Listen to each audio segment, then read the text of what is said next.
I was hoping. Are we ready? What are we? Okay, go live. We're already live. It's like this broadcast was deleted on Facebook trying to create. You're live, Al. Am I live? Because I'm getting killed here. I can't see. All right. Anyway, there we go. Fun cold open already. John Smith dropped his computer. I'm getting messages. Unfortunately, Blackjack Bobby and the Blackjack Media Networks, they might not be receiving this broadcast as we speak, but we are live. And as I was mentioning in pre-production, I really couldn't think of anything in the shower today. I was in the shower around like 2:45, 3 o'clock. I got myself, camera ready. This just doesn't happen on its own. Making sure all my crevasses are washed nice and clean. Didn't have anything today. But I did mention last week, this is episode 56. So let's celebrate the main event of WrestleMania 11 and probably the greatest linebacker in football history, Gary's favorite football player, Lawrence Taylor. Here we are at the beginning of WrestleMania 11, the stare down between LT and Jersey's own Ice Pie Jersey guy, Bam Bam Bigelow. As you can see, they look like they had a lot of fun in this match. I guess Bam Bam took LT for a ride, or maybe that is a bulldog. I have absolutely no idea. But then I do believe it was the flying shoulder block or a clothesline or something off the second turnbuckle, I believe is how this match ended. We did not cover this during WrestleMania week for obvious reasons. This was not really a WrestleMania to ride home about. But maybe next year during WrestleMania season, Ryan, I will put you through the torture of having to watch and discuss WrestleMania 11 with me. So that'll be probably the lowest viewed show of all time. I was going to say that this rounds out our coverage of WrestleMania 11. Let's see.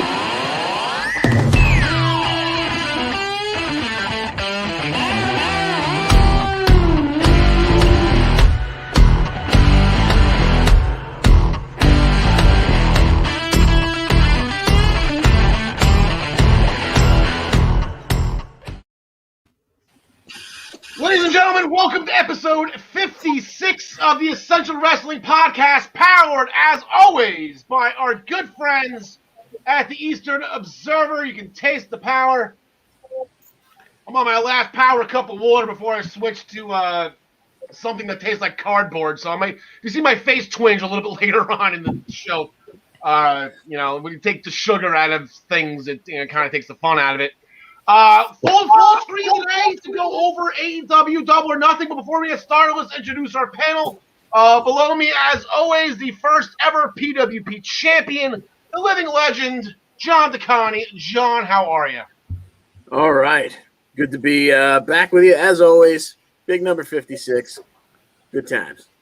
Always a good time. To his, I guess, right on the screen, to the left, I guess my hand's going, whatever.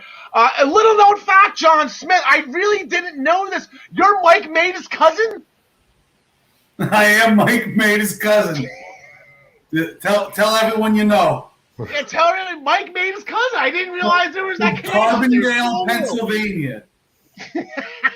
John Smith, you're in a new studio. This is your new home, I guess, for the time being. How are things? Yeah, this is a temporary studio. My desk broke while moving it in, so I don't have my computer set up. So I'm just my PC. I'm using my laptop computer at my son's desk right now. So hopefully next week I'll have myself a desk and I'll be all set up with my normal setup and maybe I'll have some things hanging behind me like you guys do. Yeah, it's fun. It's flair. We learned that from Office Space, right? You need the flair. You can't have the minimal amount of flair. Like Jennifer Aniston did. You need to go overboard. Ryan, you need some more flair. I know your southern office down on the Treasure Coast of the beautiful Sunshine State has a lot of flair in the background. I guess some of it didn't make that trip up to Studio B up north. Yeah, no, just the one item here and the Drew McIntyre book, which came in the mail. So. We'll see. I have a bunch of stuff over there I could put up, I guess, or send to John Smith. Either or, right? It's a shorter chamber. We are live. James Wheeler back in the house. James Wheeler, I want you to do me a favor today. Your homework assignment today. When you comment at some point, just let us know if you're the Essential Wrestling Podcast pool and what your name is. We're kind of trying. We have a theory here. We just want to make sure you can confer some stuff for us. On today's episode, Karrion Kross got title defense number 1 finally in his second title reign Finally got title defense number 1 under his belt. No pun intended. Pun half intended. Drew McIntyre will challenge for the WWE Championship at Hell in a Cell. Moose and Sami Callihan just can't get along in Impact's main event.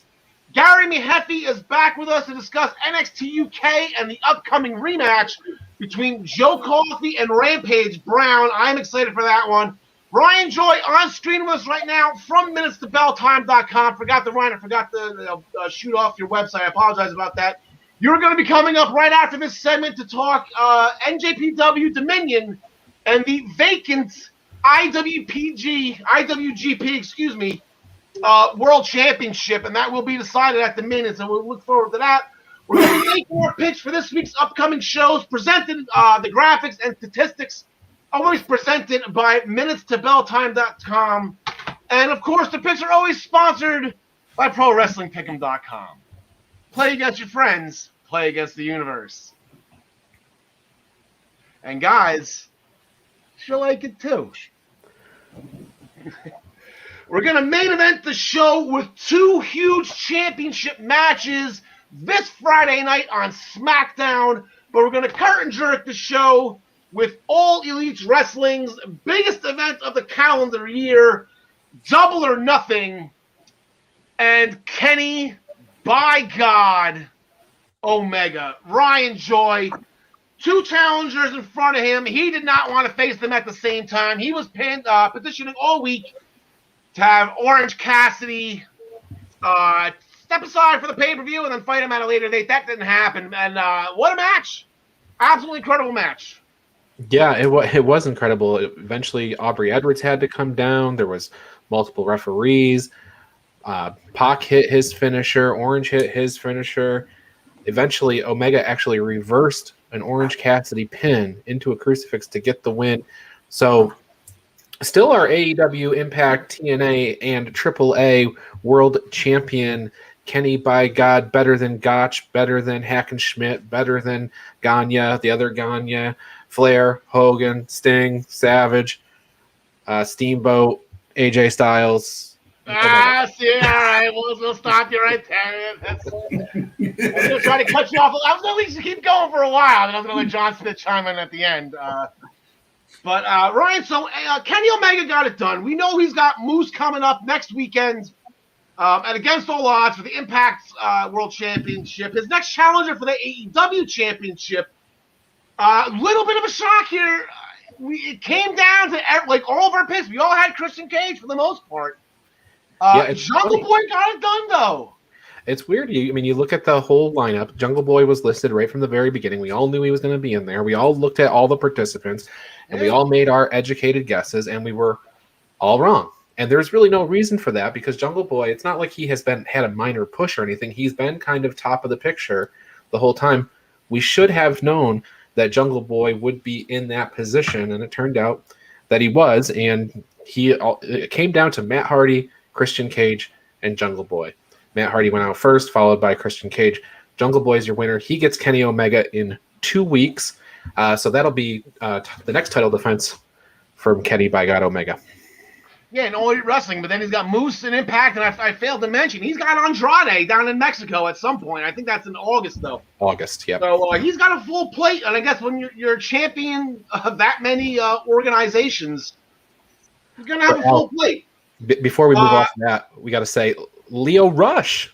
Yeah, Leo Rush, the Joker. That's, you know what, a lot of people, and I think we kind of covered this pretty well on our end, and it's like, AEW is good with these question marks. I will give them all the credit in the world. It's always somebody cool. If it's somebody big, like what Christian was, he wasn't a question mark in a match, but it was, he got leaked. Yep.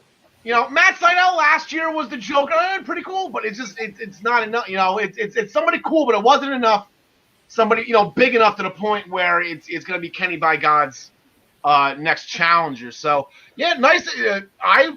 I screamed. I think I threw my hat at the TV, John Smith. I think I threw my hat somewhere when Christian lost. But he did extend his hand in respect. He's a poor man. That was just a poor man's Leon Ruff, though. Yeah, Leo Rush is a poor man's Leon Ruff. Exactly. That's why. I don't know. So, Coming out of the Casino Battle Royal, though, real quick, first match we're going to pick today, Brian Joy will just stay with you. Dustin Rhodes and Nick Camarado. Camarado got him pretty hard. I think no, it was the other way around. One got the other with the bull rope, with the cowbell. I ran for dinner. I was wrong. But they're going to have a bull rope match this Wednesday night. So Dustin brought the bull rope to the ring. Nick Camarado used it. Fun fact, Dustin Rhodes is undefeated in bull rope matches. Now, I don't know how many he's had, but he made sure to mention that on Dark last night, that he's undefeated in bull rope matches. But I think that ends. I think Nick Camarado is going to go over here. All right. No, I think we said I said Wednesday. Is basketball on? Is it Friday? It's Friday. All right, John DeConnie. This Friday night we have a bull rope match. Yeah, it makes sense to put over. They're trying this whole factory versus Nightmare Family thing is to get over some new young guys. So it would make sense for Camarado here to take Dustin down for the very first time in a bull rope match. All right, John Smith.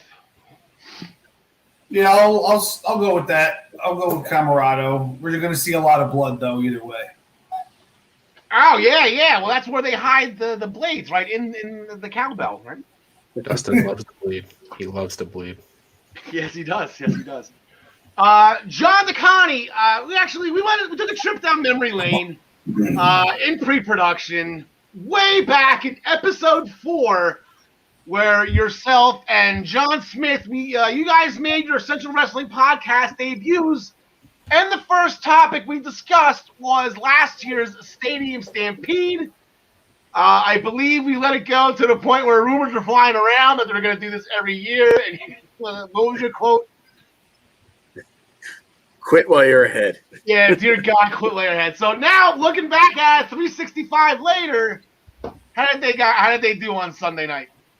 Yeah, not bad. And of course you worried about it because they took last year. There was a lot of there was different segments. Everyone got their own area. They all started in the middle. They all got their own area of the building to go to, and you were like, all right, well, what are you going to do next? Well, they had all the answers because once again, they managed to, put everybody in a different part of the building after, the intros. We had the white limo pulls in, MJF gets out, Inner Circle repels from the damn scoreboard as Judas is playing. That's awesome.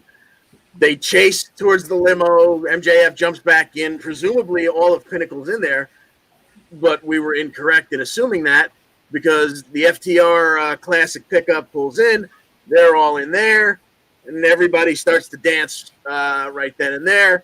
We get Sammy and Spears start in the ring at the 50-yard line, and after a good couple of minutes, MJF finally sticks his cowardly head out of the limo, and Jericho's waiting right there for him. Chases him all the way into the guts of the building. Yeah. The repelling was, I don't know if anybody else, but I was holding my breath. We're not too far removed from the anniversary of Owen, so that was a little touchy situation, but it all worked out. So we had Jericho chase MJF into the guts of the building. They fight into Urban Meyer's office, which was a great spot. We got to see the coach. He even handed over his laptop for Jericho to bust over MJF's head. Then we had Hager and Wardlow fighting into a freezer. Hager almost got stabbed with an icicle. Spears was sitting in his own chairman room surrounded by chairs. Him and Sammy, Sammy did some fantastic acrobatic work in that room and outside in the hallway.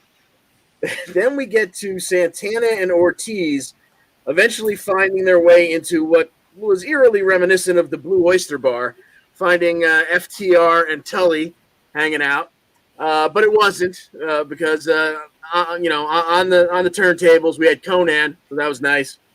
We had a little brawl there in the bar or nightclub, whatever you want to call it, that eventually ended up in an elevator. Back to Wardlow and Hager. Hager choke slams. They went up on the top of a golf cart. Hager choke slams Wardlow through a wooden set of shelves. Jericho and MJF wind up in a boardroom next.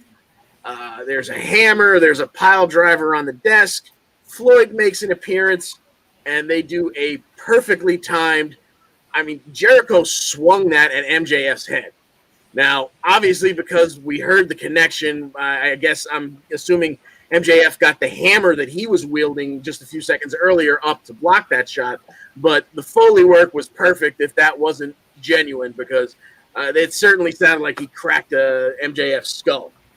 MJF winds up going through plate glass window. And then we get back to Spears in the bowels of the building. He gets chased by some motorcycles.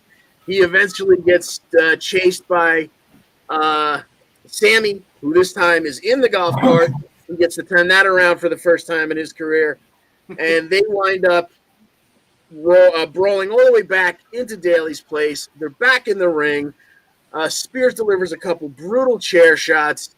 Sammy kind of turns it around on him. He hits basically a wicked stepsister into a chair that's jacked up in the corner between two turnbuckles, and then hits a beautiful 630 senton on Sean Spears to get the 1-2-3 right in front of the Daly's Place crowd. And the Inner Circle takes Stadium Stampede Part 2, Electric Boogaloo.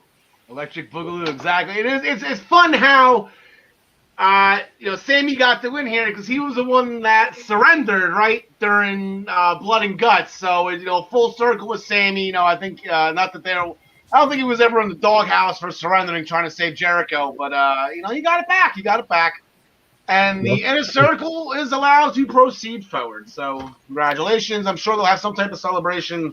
The celebration, bitches, on Friday night.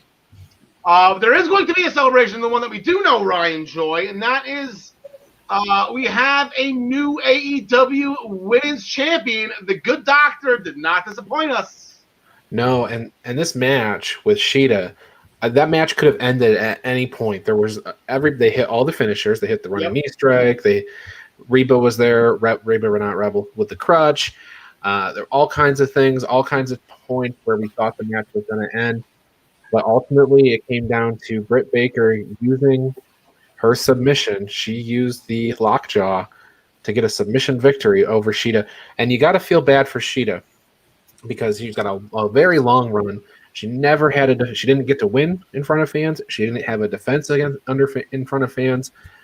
Extremely long run, punctuated at the first big show with a full crowd with a loss to Britt Baker. Yeah, like I said, we have, there it is. The celebration, the DMD celebration will be on Friday night. Yeah, hell of a run by Hikaru Shida. We were all happy. We were waiting for her to get it, and then the minute she got it, it's like, okay, when does Britt Baker take it from her? And it was a full year. They made Britt Baker run through all those hoops. The sinus fractures and the Thunder Rosa feud and all of the wheelchair and Tony Schiavone and everything was in her way. And 365 later, we have it done. She is now the 4th ever AEW Women's Champion. That's in this company's short history. And Thunder Rosa called Britt Baker out last night on Dark as well. So that issue is not resolved. Yeah, no, it was it's not going to be resolved at all. Or it wasn't. Yeah, they're going to keep going with that until Camille beats her, right? And then she's not allowed to. Are they going to have that rematch? It's Camille versus Serena Deeb this weekend at the NWA pay-per-view. Okay. John Smith, that was the one title, the women's title we thought was going to change hands. Most of us had the tag team titles changing hands. Me specifically, like Moxley, I think I said it, quote unquote, he could beat the Bucks by himself, and I could not have been more wrong. I think the Bucks heard me. Yeah, I blame this one on Eddie Kingston. Moxley, even though Moxley or Eddie's probably my favorite guy in there, but in AEW, but Moxley's leaps and bounds ahead of him, and he just couldn't get it done against the Bucks. I don't agree with the decision to have Moxley lose clean like that, even if it was to double team by the Bucks. But we thought this was going to be the opening match because start the crowd off high with a title change. But when they were the second match, I knew right away that they were not coming out with these titles, unfortunately. And I mean, they put on a great match in the interim. They got off to an early start with beating the crap out of the Bucks right away. They got the crowd involved doing the wild thing. Another reason why I thought that they weren't going to win anymore, because they did way too much crowd hyping before the match when they could have done it after their win. But overall, I can't complain about the match. I just wish the winner was different. Yeah, and we're going right into Friday night, John Smith. We're going to stay with you because the Bucks are right back at it. They're going against the Death Triangle. You got Pac, the no good, dirty bastard Pac, and your best friend, Penta Del Miedo. Ryan Joy, I do not know. This is not a tag title match, right? That would be labeled. Yeah, as far as I know, it is not for the tag team titles. All right, so we have a non-title match here, potential championship eliminator, John Smith. Yeah, well, I'm sure that's what they're going to call it. So, you know what? Give me Pac and my best friend Penta, because it'll be kind of like a consolation for Pac for not winning the title. Yeah, I'm gonna whip them too. And Penta looked pretty awesome. He won Joker style, John DeConnie, in the Casino Battle Royal. Yeah, his ring gear was pretty awesome. You know what? Especially if it is not a title match, then definitely give me 2/3 of the Death Triangle there, so that therefore they will earn a title match, and we get to see this goodness twice. There you go, Ryan Joy. Yeah, and I'm frantically scrolling to see if I can figure out if it is a title match. I don't think it is, which is why I didn't label it as such. Yeah. But I'm going to pick the Bucks because they're undefeated, and I don't see them dropping a loss unless it's for the titles. Yeah, I don't. Is that I'm just going. I'm a huge Penta guy. That's the only reason why I'm going for him. I like Pac too, and it's not a shot against the Bucks either. But usually, this is not WWE. Like the champions usually win these types of matches, like these eliminator matches. 9 times out of 10. I can't remember any time, in a non-title match the champions lost. So that's just me throwing that out there. I could be wrong. John Smith, back to you, the TNT champion. Game over. And he won it on Rusev Day. And he won. It was Rusev Day weekend. Yeah, the Rusev weekend. Yeah, I think my biggest takeaway from this match is that Lance Archer needs to go back to being a dastardly heel, because he just lacks that intensity that he had about a year ago that we were seeing when he was fighting Cody for the TNT title and whatnot. I expected a Sheamus and Drew McIntyre style of just destroying each other and marks all over their bodies. Didn't even need any weapons, but it was kind of one-sided when it comes down to it. And Miro bends Lance Archer backwards and makes him pass out, and that was that. Yeah, done and done. And speaking of Cody Rhodes killing a guy's momentum, Anthony Ogogo can't get out of the gates either. He took a vertebreaker by Cody Rhodes and Cody got the win on that. Weird having a vertebreaker. You don't really see that all too often. It's kind of a dangerous move.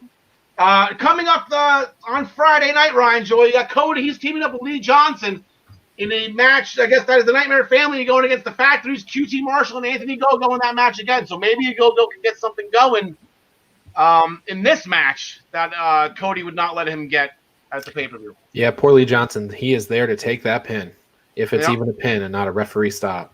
Lee Johnson's going to lose this match. All right, John DeConnie.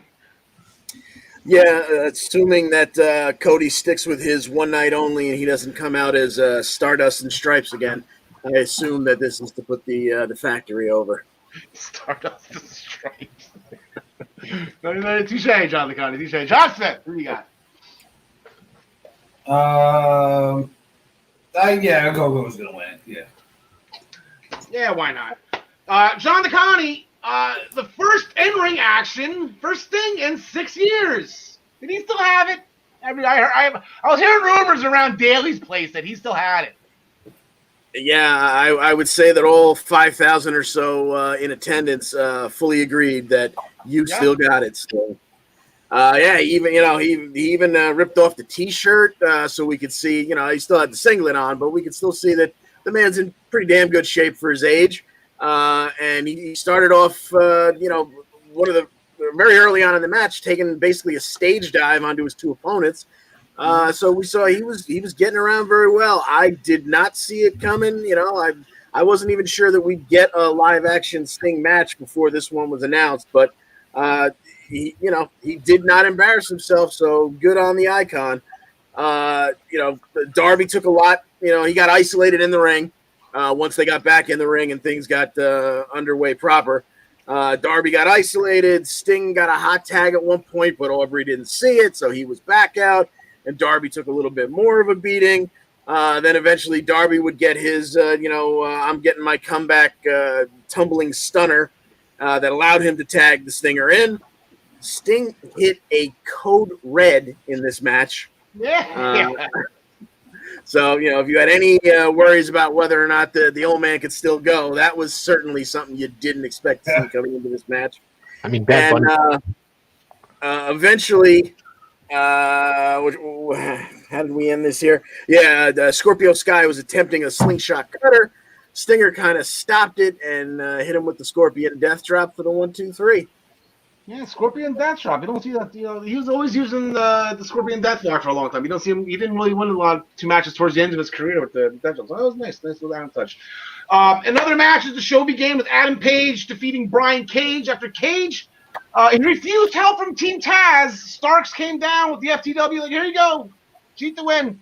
Cage didn't want to do it, so he turned around, took a buckshot lariat for the distraction and the loss. So we're looking at some dissension once again in Team Taz on Friday night. And then on the buy-in, Serena Deeb defeated Riho with the Serenity Lock in a very, very, very good match. That was actually a lot of fun. I enjoyed that match thoroughly on the buy-in to retain the NWA Women's Championship. So here we are overall on the Essential Wrestling Podcast pool. John Smith still in first place. John DeConnie, 100-point show. He surpassed me.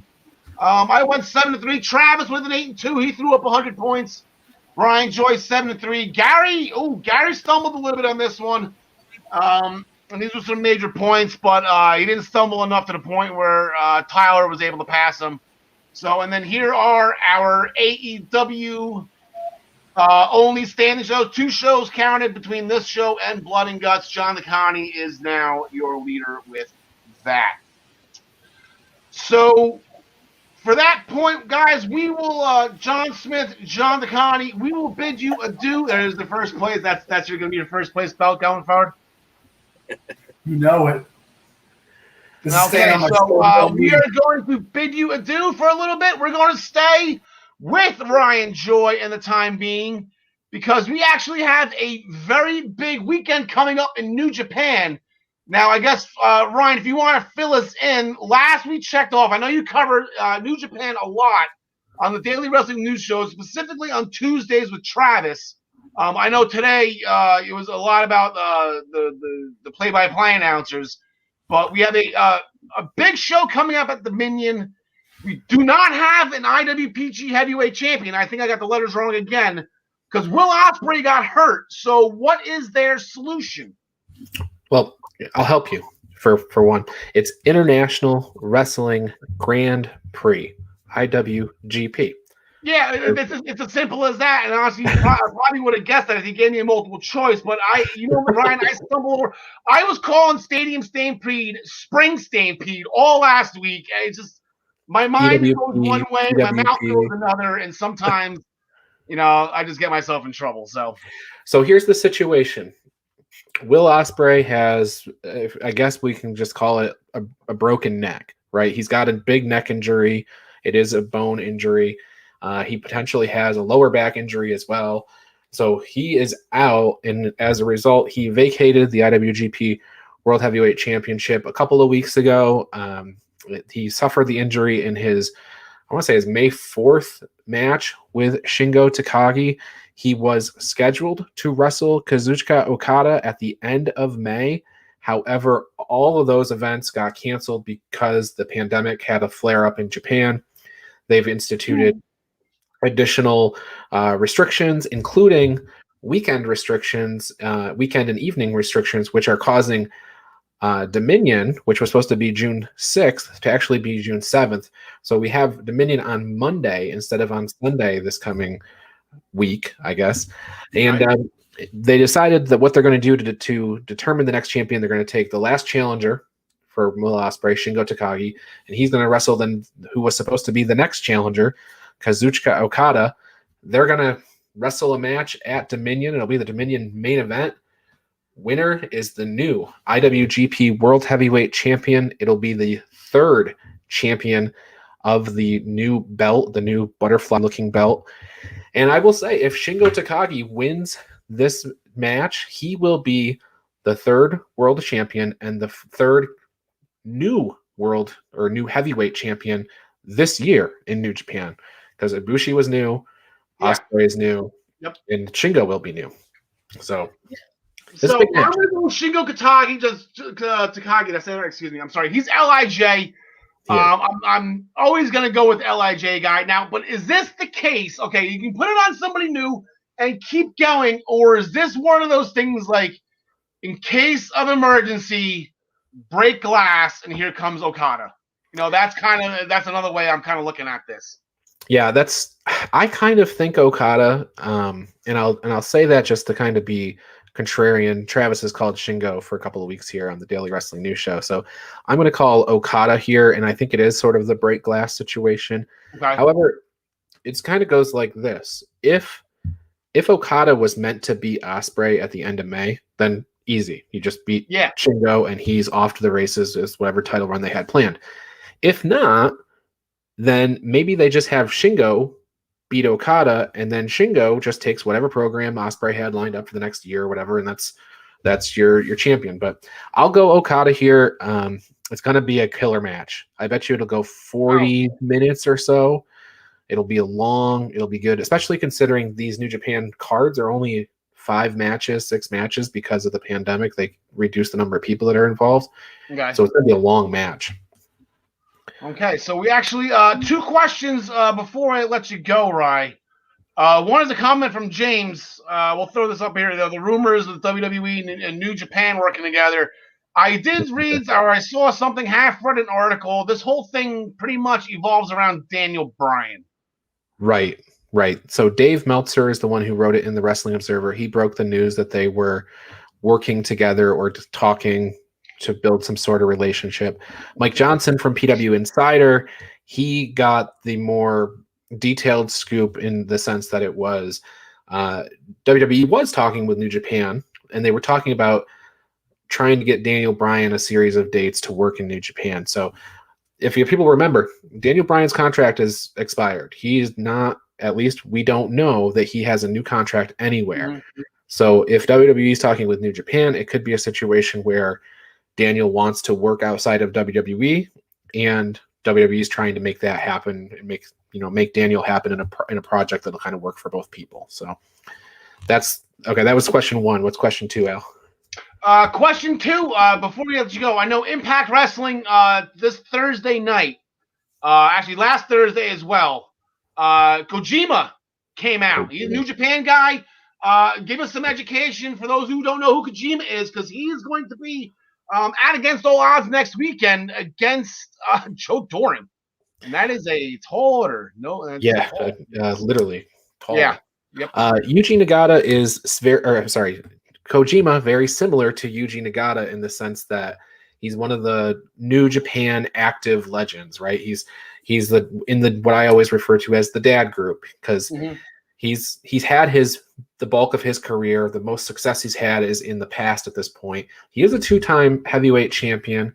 He has that credential to him, so he's capable of wrestling a fine match. His signature move, his finisher, is a lariat, so he can definitely hit that on Joe Doring, and hopefully Joe Doring doesn't no-sell it. So, but that's the thing. That's Joe Doring's a tall order. He's got Cody Deaner this week, though. I think he's going to blow right through Cody Deaner, and then he'll have his probably just maybe a couple of appearances with Impact. I would think they're just kind of rotating people in and out.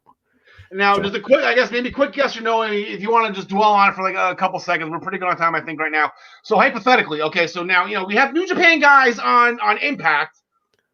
We saw Moxley, Moxley's a New Japan guy. Sure. There's that for a wrench and everything. If they start working with WWE now, hypothetically, is this whole thing about Daniel Bryan, or if they do start working together, is the Japan Forbidden Door shut to AEW and Impact? I don't think so. I don't think so at all. I think it's mainly about getting Daniel Bryan in a position to work against some dream opponents that he has over there. I don't even think that they're really talking about somebody coming over from WWE or WWE restricting their movement in the States at all. However, if they start working together and they, this works out and Daniel Bryan has a good run over there, maybe relations improve or develop, and then maybe you see more down the road. That's Nick Khan is kind of pulling all the strings in WWE right now, and so it's a new face, kind of new leadership in WWE, and you never know. He's getting a lot of rope to make whatever decisions he wants, and if he thinks it'll be beneficial to have a working relationship with New Japan, then it may happen. So. All right, well, Ryan, we're gonna cut you out early today. You can go watch AEW Dark. I believe we're on hour 6 of AEW Dark right now, so you didn't miss too much. Right. It's a 14-hour show. We're not about halfway through yet, so. Yep. Luckily, they're not all Iron Man matches. So No, really. Look at this. This is the Iron Man match. We got the announcement. We're going to talk about that later in the show, and this is the one that you've been talking about for a while now. That has just been incredible. So, Ryan. Enjoy the rest of the night off. Make sure you give Maggie May the night off. I know she does your dark numbers for you when you're on air, so give her the night off. Maybe rub her feet for a little bit. Tell her that you love her, and you can say hi for me as well. As I'm rubbing your feet, sure. As you're yeah. Oh, by the way, Al says hi. Ryan, have a great night. We'll see you tomorrow morning on the Daily Wrestling News Show. You bet. All right, so we're going to go from Ryan to Gary. Gary, top of the evening to you, pal. Evening, and I have to just say, I've just been looking through our minute-by-minute demographics, and the female demographics gone through the roof. Obviously, it must be Ryan and myself. That's it. That's it. He's one-on-one with you and Ryan. That's it. We can't help it. Do you know what I mean? We don't know. That Ryan's wife. We don't know if we don't want to leak the female demographics out, publicly. I don't know if she's gonna like that or not. But yeah, Ryan's got a female following. I don't. And so do you. That's why he's massaging her feet just to keep her on the right side. Exactly. That's exactly it. Gary, fun week, fun night last Thursday for NXT UK as well. Main evented. Sam Gradwell in the main event. Main event, Sam Gradwell. There we go. Is this the start of something here? Or, I know he didn't get the job done, but, how about that? Trent Seven and Sam Gradwell, the founding fathers, right? Isn't that this whole thing about the founding fathers of NXT UK? Yeah, I've been saying this for a while. When Sam Gradwell came back at first, and I was like, okay, you'll get a wee bit. But he has shown me over the last couple of months, he was deserving of this main event. He really was. As you say, obviously, Trent Seven was going over as more established or whatever, but Sam in the last month or two has shown that he can step up, and personality-wise, he's been tweaking the odd wee thing, and he's really coming through. Say, good match, again, as you say, every Thursday night's always enjoyable on NXT UK. But say Trent Seven squeezed it out, so. Yeah, he got the burning hammer with the win. And then the show opened. I Spy Jersey guy, another fun match. Nathan Frazier, our Jersey's right, Island Jersey's favorite country singer, UK's favorite country singer. I'll do your joke there for you. He defeated Shaw Samuels, and then Noam Dar was down there, and then he was thrown out. It was a little bit of a mess there for a second. Yeah, you would think down the line again that it's building back to Noam Dar against Nathan Fraser, probably on an acoustic guitar and a pole match or something like that. But but it looks as if it's heading back that direction again.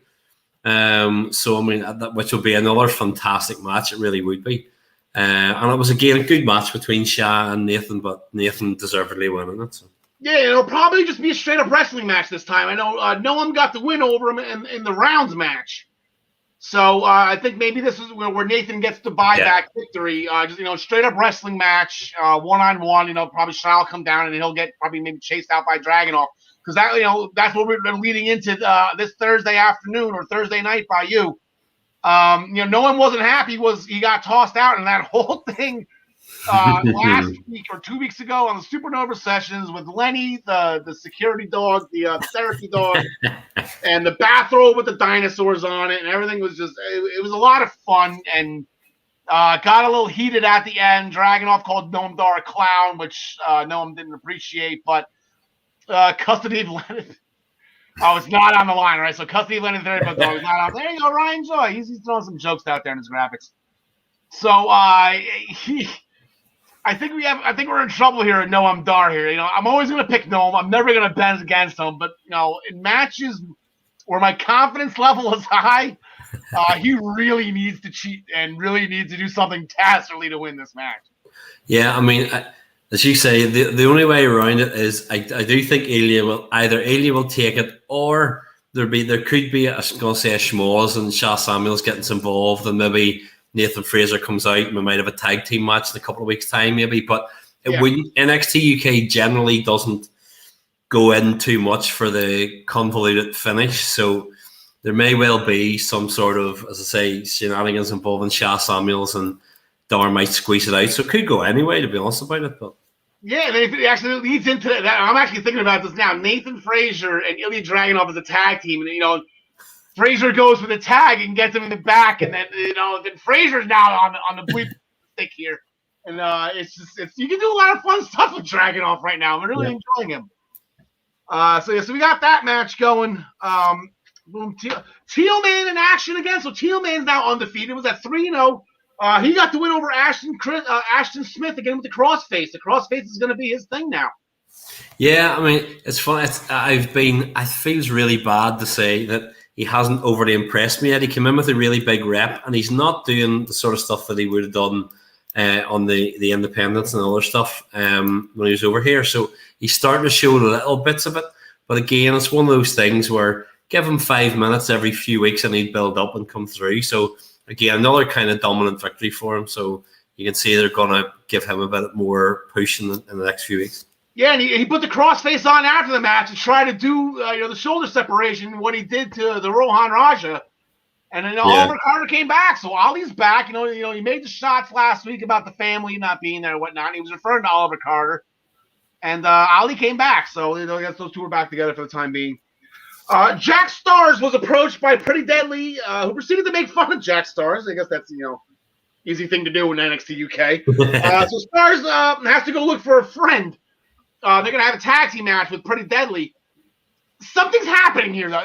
They see, this is what Hunter's kind of just like a small thing from that segment, and then a small thing from before. I guess Stars had a run in with Sam Gradwell, I think, before Trent Seven came in. Piper's not around. Piper Niven's not around, and Jack Stars is missing. He's a little bit of a crush going here again. There's something going on that they're just like dropping. Whatever that meme is, the guy dropping the salt. It's like the smallest of drops.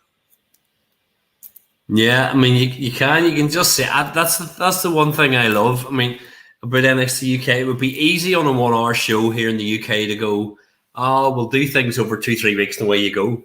Yeah. But there is kind of like a couple of weeks or something here, a couple of weeks or something there, a couple of weeks or something slowly but surely. And I love the fact that, I remember months ago us looking back at Jack Stars and going, well, how many matches has he lost and when did he win and when did he debut? And all of a sudden now you're going, come on, Jack, you can do it, your boy. Here we go. It's like he really is. If there were fans there, I honestly think he would be coming through as a massive cult fan favorite. Yeah. I really do. Yeah, I believe I nicknamed Jack Stars.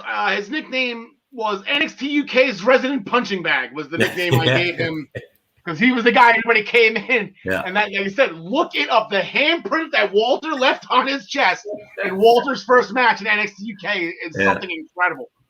But yeah, it's something maybe, Piper, he's missing Piper. He's not handling it well that, Piper's not around. So, Kenny Williams, speaking of inaction, Kenny Williams defeated inaction. I don't have to have a name for it. EC3 used to do it. They used to call it the 1%er. So we'll call it that for the time being. He shaved his beard for a fresh start post Amir Jordan. I wouldn't have shaved the beard. No. I don't think. No. He shaved the beard and he came out and I went, I just look like, yeah.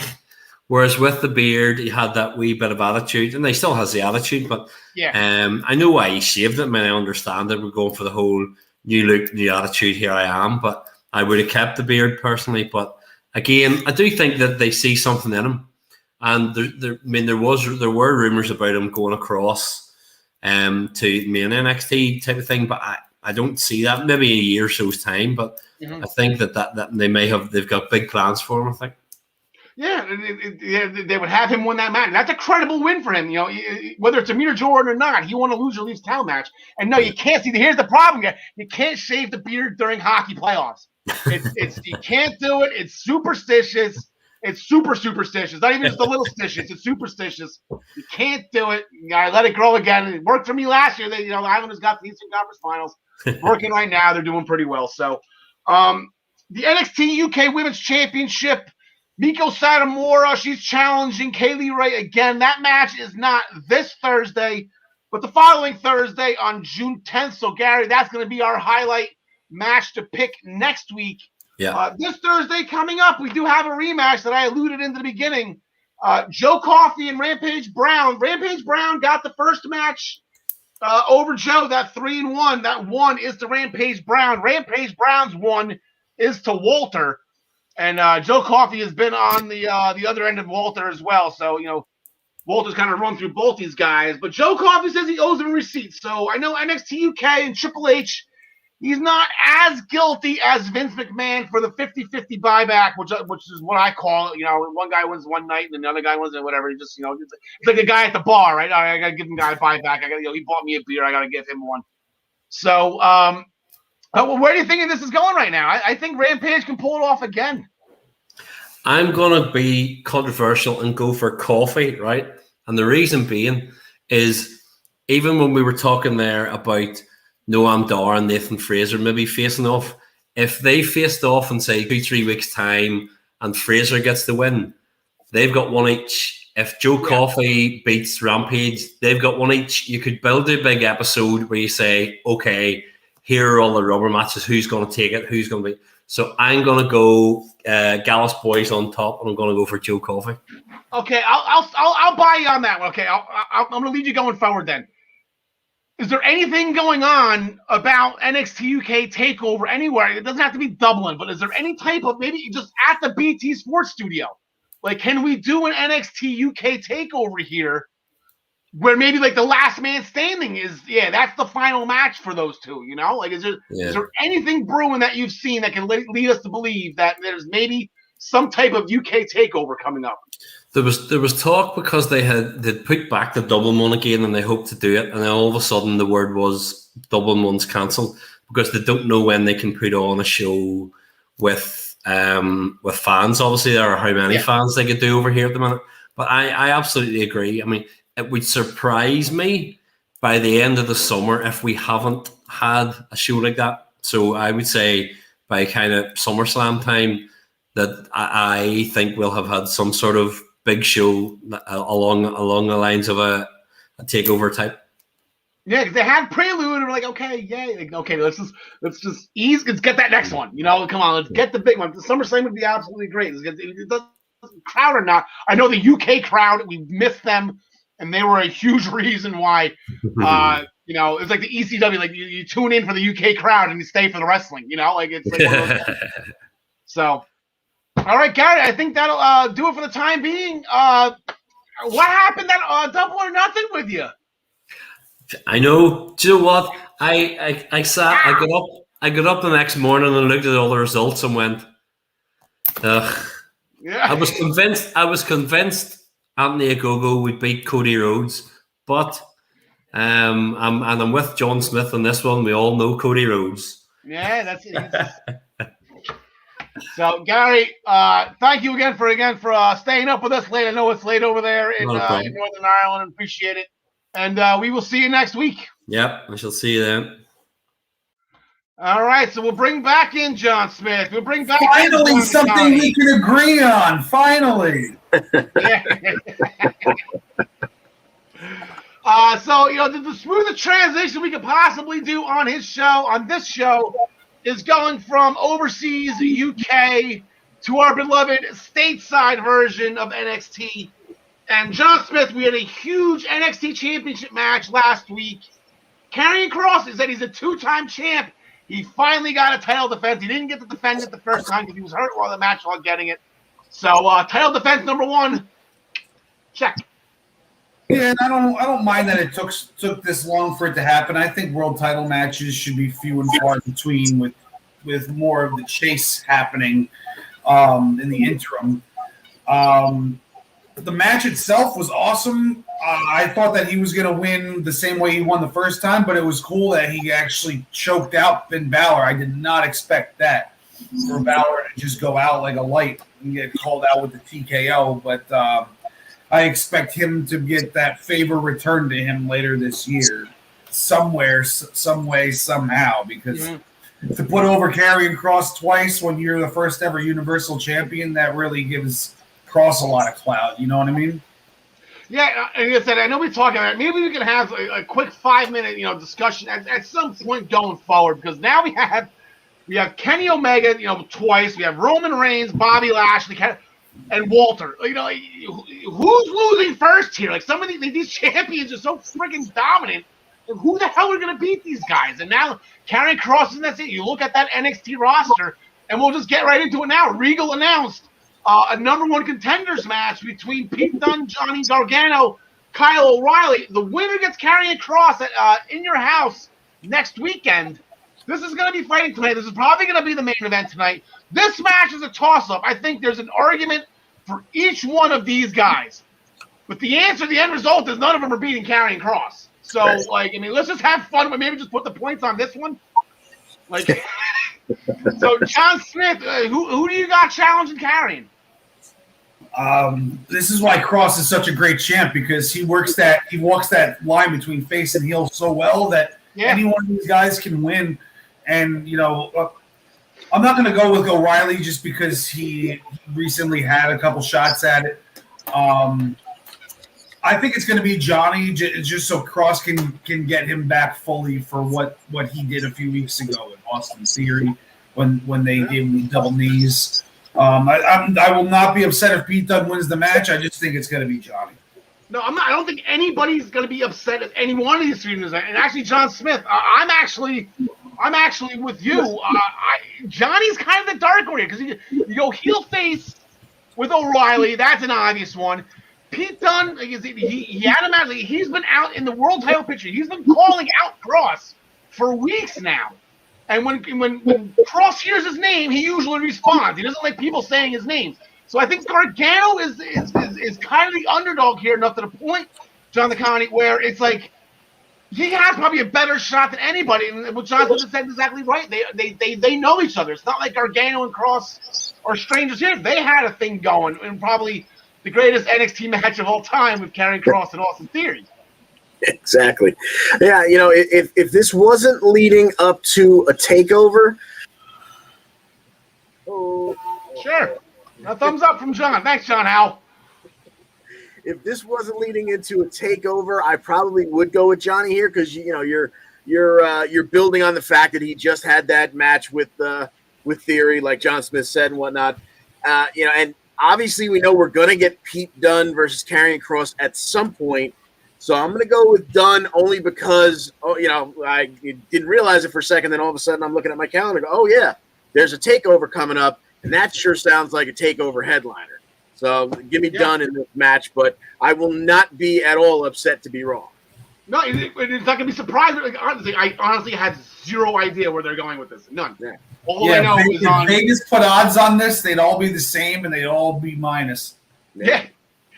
Each one of them's got a 50-50 shot, right? That's what we need Scott Steiner come here to break this triple third down match for us.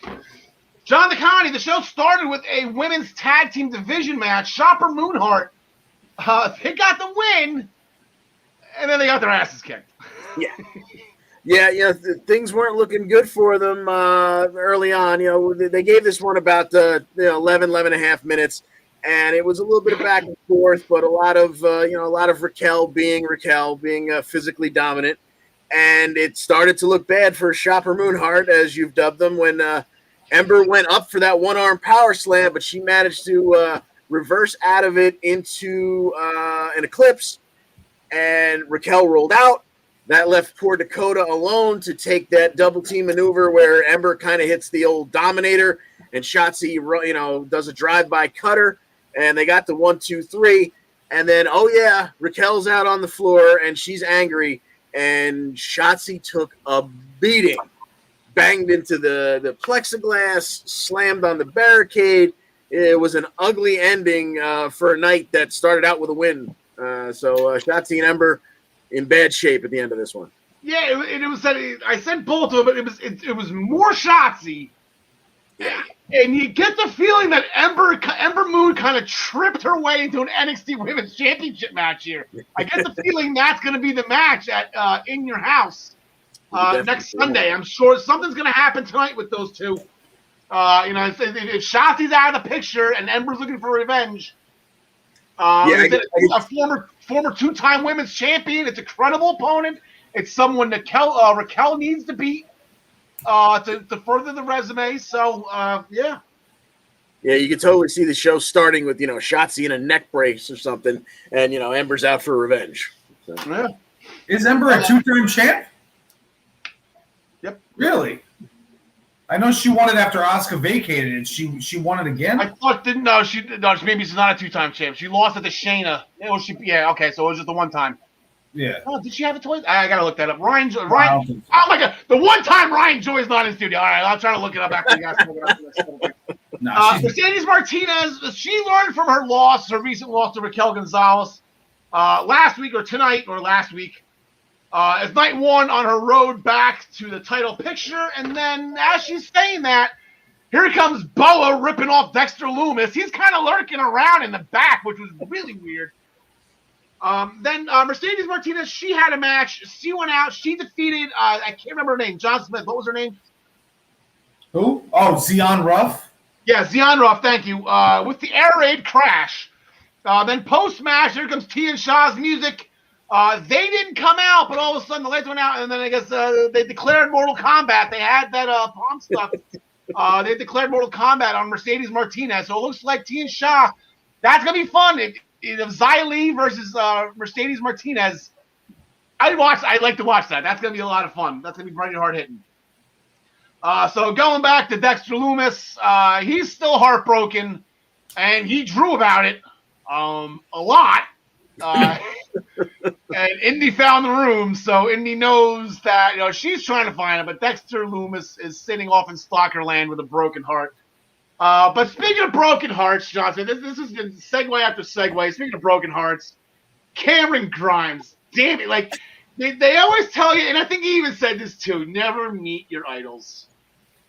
I know, right? And we knew that it was going to be an epic situation. A lot of us thought that it would end up being a team up between the two of them in the same way like a Tully Blanchard and the Revival are doing, but it turns out that LA Knight is the guy who's going to be endorsed by DiBiase, and we got to see Cameron Grimes get his little heart broken. Yeah, and it was the most random face turn, the most unexpected face turn that we've ever had in professional wrestling. Somehow, Cameron Grimes just turned face by getting his heart broken by Ted DiBiase, because when you're rich, everyone loves you and you can do whatever you want. Yeah, you could be the biggest jerk in the world, and as long as you're rich, everyone's going to love you. And that's exactly what happened. And that's, LA Knight. Yeah, these Cameron Grimes, that's not just an insult. That's just a fact of life, man. So going forward with that's DiBiase and LA Knight. That's going to be fun.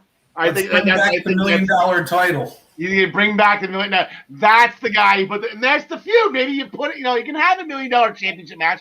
It's not sanctioned. It's not going to get title points on ProWrestlingPickup.com. But that's a fun feud for the $1 million championship. I think that would be really great.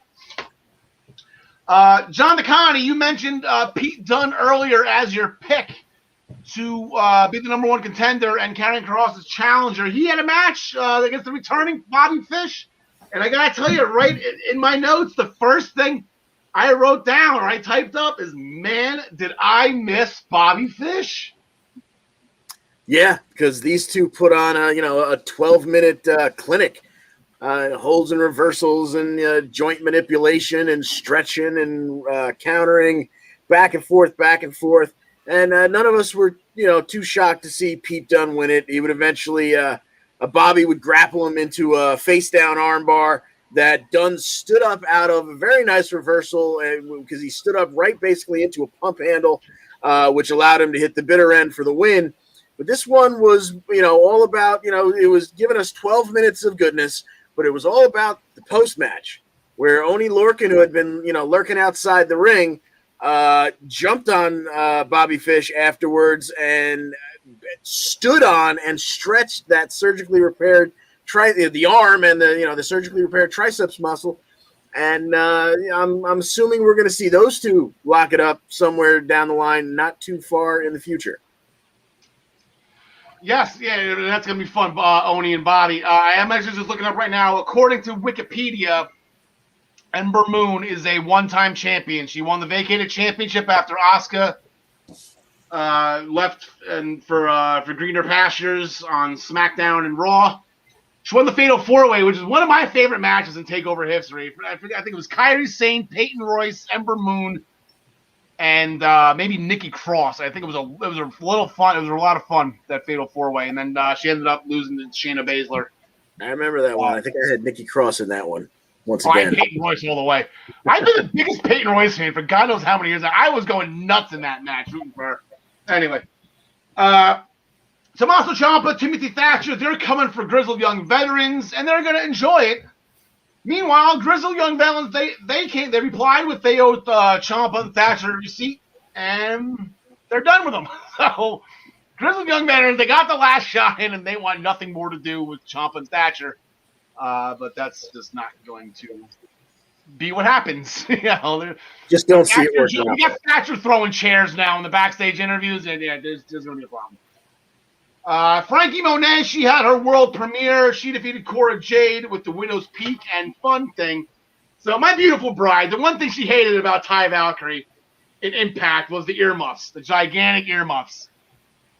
So we didn't watch it. We've been watching a lot of hockey. I've been watching wrestling live. But I told her, I'm like, babe, good news.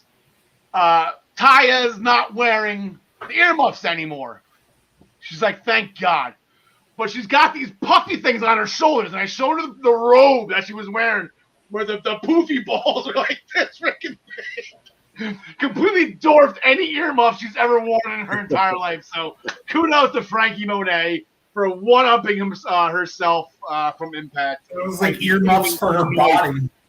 What's that? That was like earmuffs for her body. Yeah, exactly. And continuing just to annoy my wife just with her entrance gear. Walter is pissed. He booted Wolf, and Bartel and Eichner need to get their bleep together. Breezango was going to be up first. I don't know if that match is going to be tonight or not, but Breezango was the one that took the tag team championships from Imperium. So Walter is now ordering that Breezango goes down first at the hands of Imperium. Bronson Reed, he was out there celebrating his North American Championship. John Smith, do you like this? He was interrupted by Santos Escobar and Legado del Fantasma. So I believe this is where we're going first for Bronson Reed's North American Championship. Yeah, it looks like Bronson Reed is just a stopgap for that title on its way to Santos Escobar. So he's a little out of Santos' weight class, but okay, but Mexico is in North America, so Santos wants that championship. That is a part of him because that country is on that belt. He wants it. He runs the bingo, I believe, was his quote, which is great. He runs the bingo. Have a bingo. Santos apparently he says that a lot. Yeah, I maybe just haven't caught on it. And then they had the 3-on-1 attack, which was thwarted. I know, John DeConnie, you just mentioned joint manipulation. It was thwarted by MSK.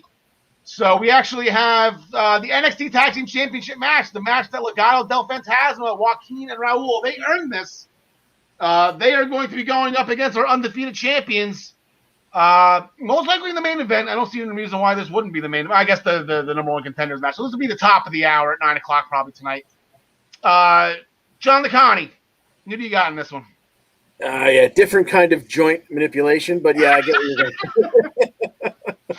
you're oh God, this one's a coin flip for me. I think MSK still hold on here, but I wouldn't be terribly surprised to see it go to Legado. But I'm gonna go with MSK here. All right, John Smith, who do you got? You got a new champ. We just crowned a new champion on free TV 2 weeks ago. Bronson Reed. Yeah. We're gonna do it again. It's gonna be kind of quick on the draw here. No, I don't see it happening. I would love to them to do it though. I'd like to see one of these belts like flip around a little bit, especially because especially this belt, the tag team belt, because their division is so stacked and so even that it's plausible for all these guys to just like win and lose, and it's not going to really diminish anybody in the process. No, this is the Dudleys, Edge and Christian, and the Hardys, and APA, and there was new tag team champions every week during the Attitude Era, and it was just like, they're all great. It doesn't matter. It's like, oh my God, Edge and Christian got this. That's very good. So that will do it for NXT tonight. Always looking forward to that show. We will try to be done. We should be done in about 15 minutes. It's fair. We've been doing pretty good on time lately. We're going to go to Impact, who used to run the night. Now they own Thursday nights. And John DeConnie, the show opened. Sami Callihan with an in-ring promo. He called Kenny Omega a chicken. Now, where I come from, those are fighting words. Indeed. So Sami's going on here. Moose came out instead, told Sami to stay out of his business because he gets Kenny's first. Then here comes the Good Brothers. Praise the Lord. Praise Moose. They were trying to butter up Moose, and Moose did not fall for it. He decked them. And then we got a tag team match that main evented the show, John DeConnie, and they just couldn't. Yeah, they just, sometimes folks just can't get along, and they did not work well together from the start here. The one time that I think they did, tag each other in, it was a tag in the form of a flare chop Sami delivered to Moose. And then Sami would blind tag himself back in later, once again pissing off Moose because Moose was setting up for a spear. And then Moose just flat out front kicked Sami dead in the face when Sami was getting ready to deliver his pile driver. Then Sami kicked Moose off the apron and turned around right into a Karl Anderson spine buster. And, it was that old recipe, the Magic Killer, and a 1-2-3 for Sami to lose. And that's not where the night ended for him either, because he would get a lights-out spear just for good measure and reminded by Moose to stay out of his business. But on Thursday night, it's Moose has a little bit more business to go to. It looks like they're going to get at it, according to minutesofbelltime.com. I did not know this was booked up until maybe a couple hours ago. But John DeConnie, just stay with it right now. Who do you got? Maybe we get some outside interference because the Good Brothers are pissed that Moose didn't side with them last week. But if this one just stays between those two in the ring, I think Moose continues to roll towards that title shot. John Smith. Moose. All right, we just finally got confirmed. It took James Wheeler an hour, but he's not in the Central Wrestling Podcast pool, so maybe you should, James. He seems to be pretty good on this, but we just want to throw this out here right now. I deleted the graphics. Maybe we can put them up here. Like, none of us are winning the Essential Wrestling Podcast pool. A gentleman by the name of Jushin Liger, and I don't know if it's the Japanese Hall of Famer, the WWE Hall of Famer, Jushin Thunder Liger, but none of us are winning right now. So, amongst us, John Smith is winning. He has a belt, but we're all bowing down to Jushin Thunder Liger right now. But I digress. I'm gonna go Moose as well. If he's if he's got Kenny Omega in a week, he might as well beat Sami Callihan, right? Makes sense. Makes sense. Yeah, but this Impact's gonna impact. Who the hell knows what's gonna happen? Taylor Wilde has gone missing, and Tennille has no idea where she is because, of course, Tennille's not her tag team partner. Yeah. She is just amazing. I love Tennille Dashwood so much. Rachel Elling wants Jordan to fill in the 10-man or 10 knockout tag match, and he'll rip it off AEW. And so that's why Jordan wasn't originally in the match, so that she could fill in for Taylor Wilde, who apparently has gone missing. And you can almost tell that Jordan Grace was going to go full Dakota Kai at War Games in this one. It didn't end up happening, but you saw Dakota Kai turning around and seeing Tegan, and then there's a little smile on her face for Dakota to just put a boot right into it. But you can see it coming, John McCartney. Yeah, and this is why I'm really having trouble with the Knockouts division right now, because that match, Jordan was conspicuous by her absence to begin with. Then Jordan got added to it because Taylor Wilde went missing for some reason. We have no idea what that's about. John, she's not Tennille's partner. She doesn't know where she is. That's a good point. But so now Jordan's kind of pissed off at being an afterthought in this match.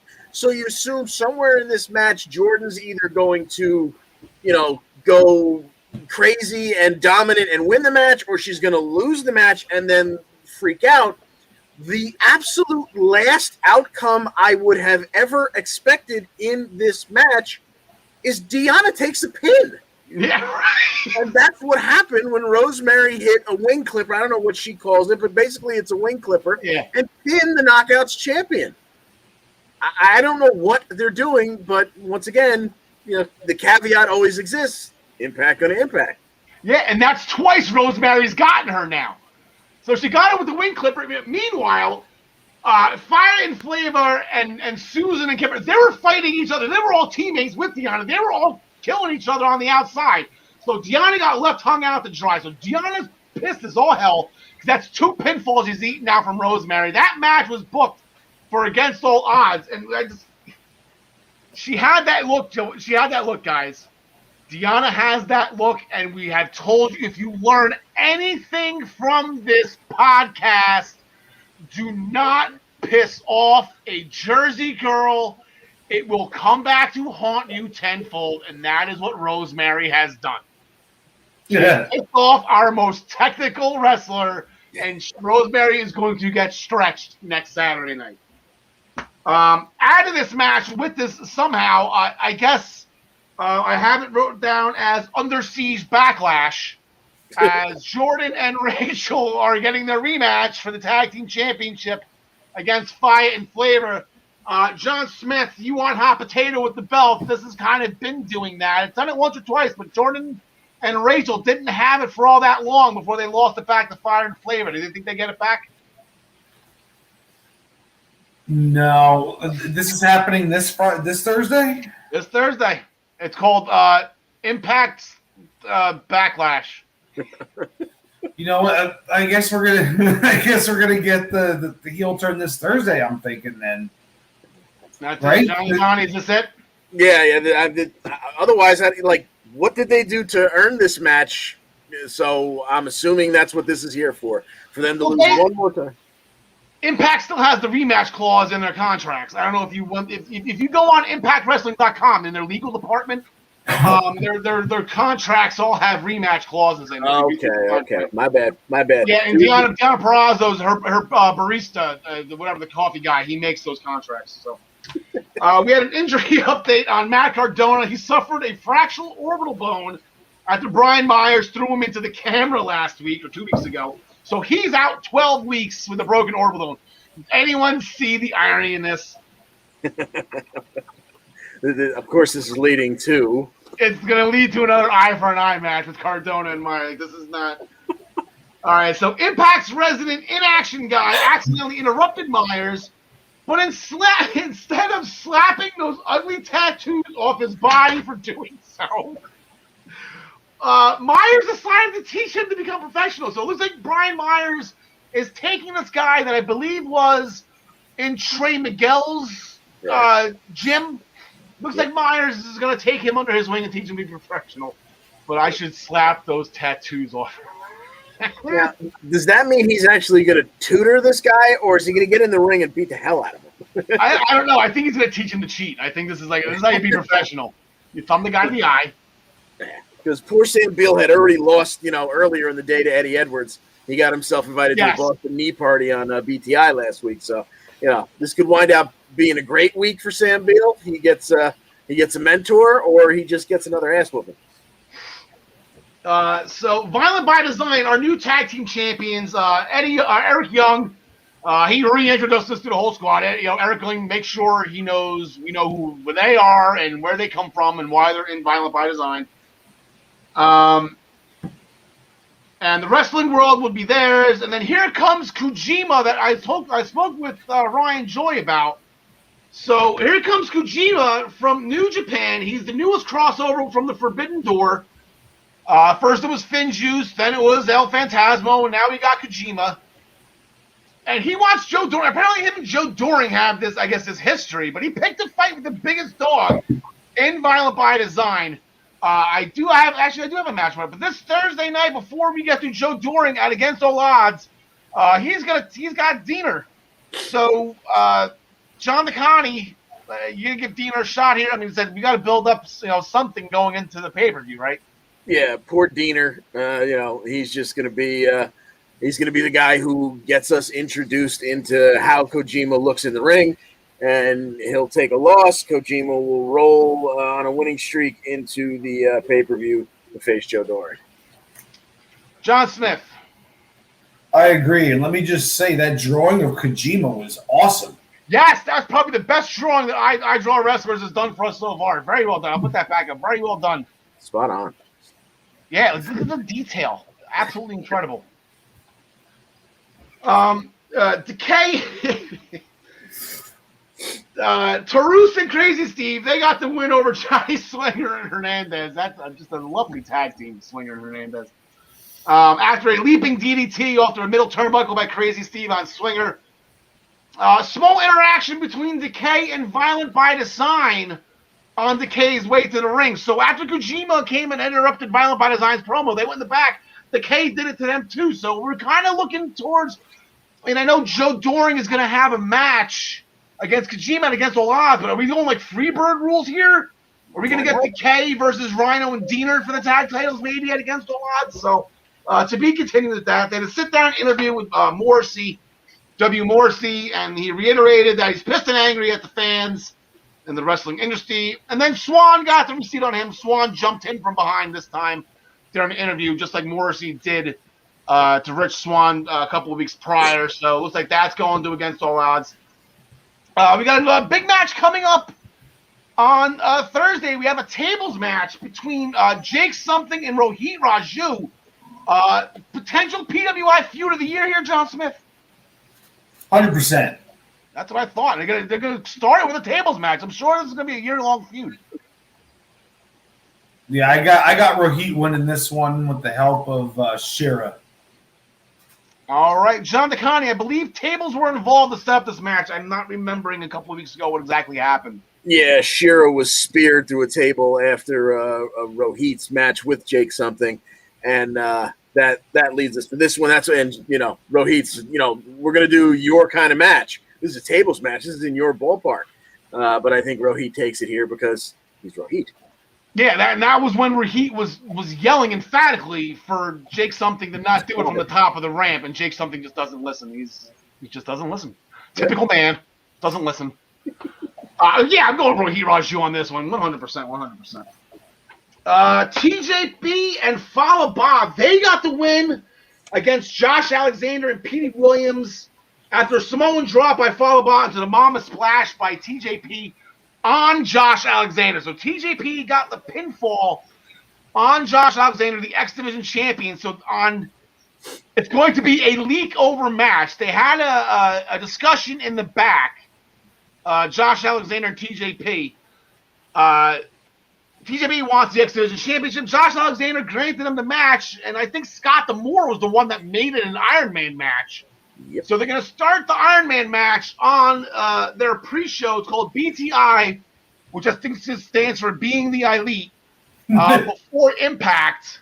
And then the end of the match will start Impact. So I'm assuming maybe they will probably maybe about the 10 or 15 minutes left in the Iron Man match will be leaked into the main Impact show starting at 8 o'clock.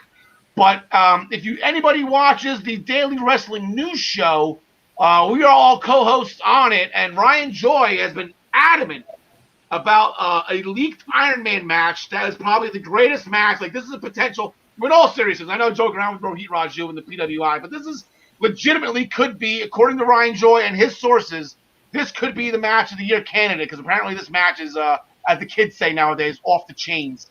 So, John Smith, who do you got in this one? I got Josh Alexander retaining.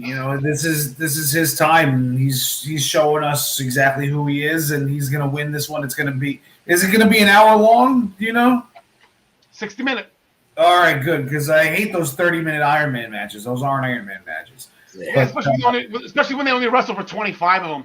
I think didn't Jordan and Deanna's Iron Man match only get like 25 minutes and not Yeah, this no is going Impact.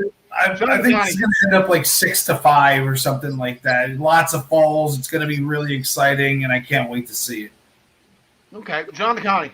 Yeah, I agree with John Smith. I think Josh Alexander's. We're really getting to see just how complete a wrestler he is now in his singles run, and I see no reason why his X Division title run should end here. I'm going to think like Impact here for a second. If this was normal, whatever, I'm going to go Josh Alexander, but you just get the feeling that this is going to end in a tie, and they're going to have to finish it at against all odds. So I'm calling like a 4-4 tie here, and they're not. Yeah, all right, just give him a break. We'll put him in another sudden death overtime. Kind of like remember they did that with the NXT Championship on that Super Tuesday and ended in a tie. Yeah. We'll finish it next week. Like, oh, what the hell? So maybe that's where I'm getting this idea from. Right? But I'm just trying to think more Impact-ish. It's ridiculous. I'm kind of thinking a tie here.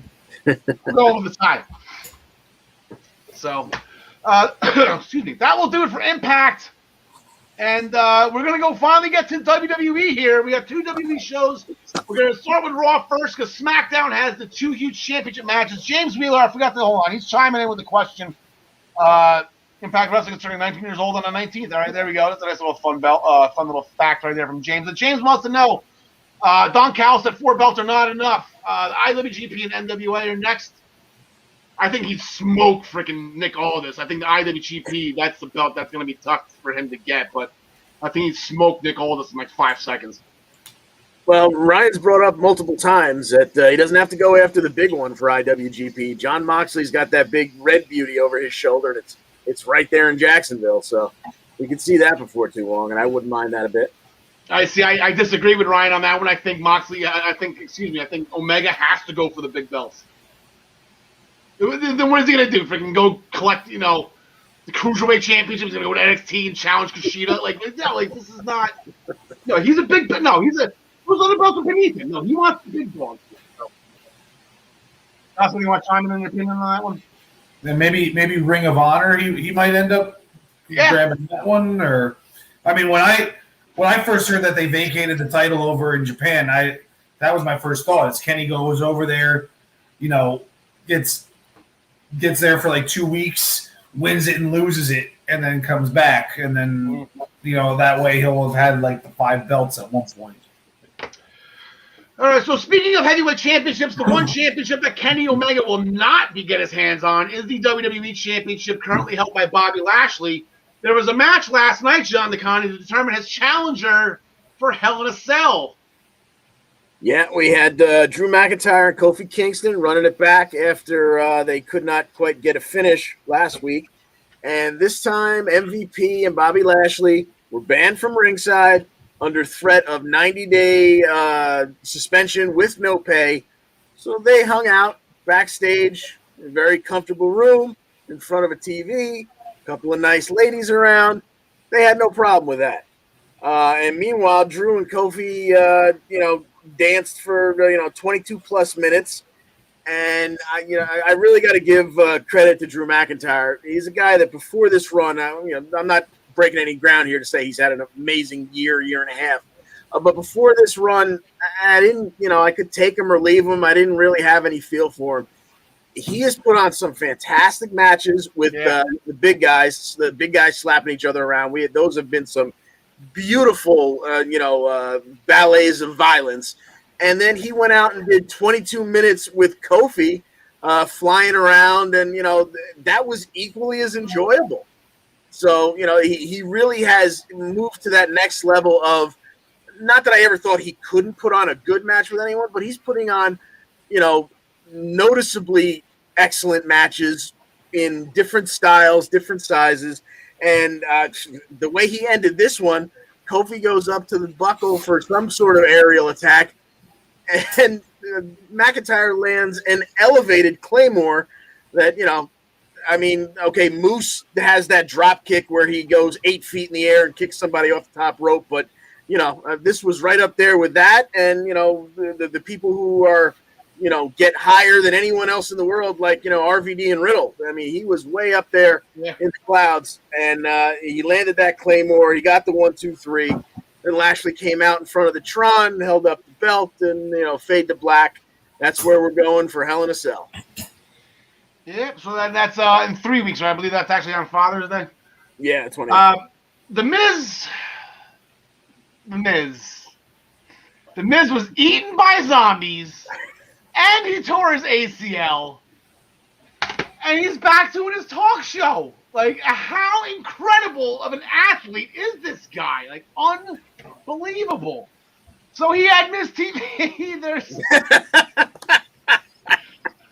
So he had Miz TV with Johnny Drip Trip and all of his moist puns. I can't remember them all. They were absolutely hysterical. He had Charlotte on, and then he had Rhea and Nikki Cross. And here we go again with these 2-minute challenges. Nikki wants, she wants the winner of Charlotte and Rhea because she beat Rhea, and now she has an even bigger gripe because, she beat Charlotte, I guess, technically. Well, she didn't get beat, so I guess she won the match, which is this is crazy how Nikki Cross is getting title matches here. I think she'd probably be the greatest wrestler of all time if every wrestler, had the wrestler. You can only beat me in 2 minutes. If not, I win. That's. So Nikki Cross in the title picture, good for her. John Smith, the Raw Tag Team Championships were on the line. Didn't see. Okay, I was just kidding. Okay, the Miz. That was an itchy trigger finger. Sorry. Okay, I was gonna say I didn't even mention the Miz again. I'm off that show. Raw Tag Team Championships on the line. This was weird. I didn't see this coming. I didn't expect it. It all turns out is because Elias doesn't want to travel on the road with him. Yeah, well, I mean, I think the real reason is they want to turn Elias face so everybody will sing with them in the crowd once they're back into the arenas. Yeah, and I think this is a good way for them to do it. They set it up, beforehand with, Elias trying to talk to Jackson Riker. Have you ever been in combat or something like that? Or I don't remember what terminology he used, and he was like, "I served in Iraq. Have you ever been in combat?" And then Elias decided to pull away from the tag when they were doing your standard jump for the tag at the end of the match. Riker gets hung up to dry by Omos. We get the 1, 2, 3 after Styles. No, not after Styles, but after the phenomenal forearm.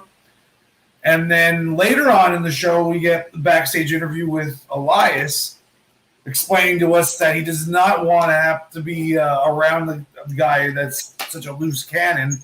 So I think we're going to get like a PTSD angle with Jackson Riker, and I'm really looking forward to it because he's got a good look to him, and he's like Disciples of Apocalypse 24 years later. Yeah, there you go. John Smith, we're going to stick with you. Randy Orton and Xavier Woods. I guess first things first, the first question I ask you, okay, so the New Day, first of all, it's a new month. Yes, it is. Happy new month. But the Power Rangers, so they're doing Power Rangers now. Go New Day, go Mighty Morphin New Day Rangers, I guess. Here we go, the Mighty Morphin Power Rangers ripping off Voltron. Are you on Team Voltron here? Am I the only one that was just like this is such a ripoff? Like, I never watched Voltron, I don't even know what Voltron is. So I was a Power Rangers kid. It came out a little bit too late for me, but I still liked it a little bit. The Green Ranger was the best Ranger before he turned into the White Ranger. Amy Jo Johnson, come on. John the Connie. Well, yeah. Well, Pink Ranger was definitely all of our crushes growing up, but yeah. No. John the Connie, Voltron or Power Rangers? I'm actually, you got to remember, I'm the old man here. I'm a Battle of the Planets guy. So I think that kind of leans towards Voltron because it kind of was one and the same. But yeah, so I'm definitely not a Power Rangers guy. Yeah, so Voltron, it was 5 robotic lions that, form Voltron. So right now, like, this is an ongoing joke. I have 4 cats. I need 1 more, and I can start training them just in case we get attacked by robies. But yeah, Amy Jo Johnson. How could the Pink Power Ranger not be your favorite Power Ranger? Unbelievable. She's Canadian too. John Smith. Anyway, back to reality. Randy Orton. The Green Ranger had his own Zord. He didn't even need the things to piece together. That's the whole point. He had the whole thing to himself. But yeah, no. Andre Thomas is with me on this one. That's it. So you never want to move. I'm not old enough for Voltron. I'm sorry, guys. That's fair. Next time you go over, we'll watch Voltron. Is DVRs, and we weren't buying videotapes of that back then. But yeah, Randy versus Woods, aka Randy Wood, was a very good segment. It didn't go as long as Riddle and Woods went last week, but deservedly so because Randy's 5 levels above Riddle right now. Yeah. Ended with the Bro Derek, or do we call it the RKO Derek, or what do we call that? But he gave us a little. He gave Riddle a little wink before he did it. So, but I like seeing this side of Randy. It's cool. It's like a mentor thing, and then eventually he's going to snap and RKO him. But I'm enjoying the ride.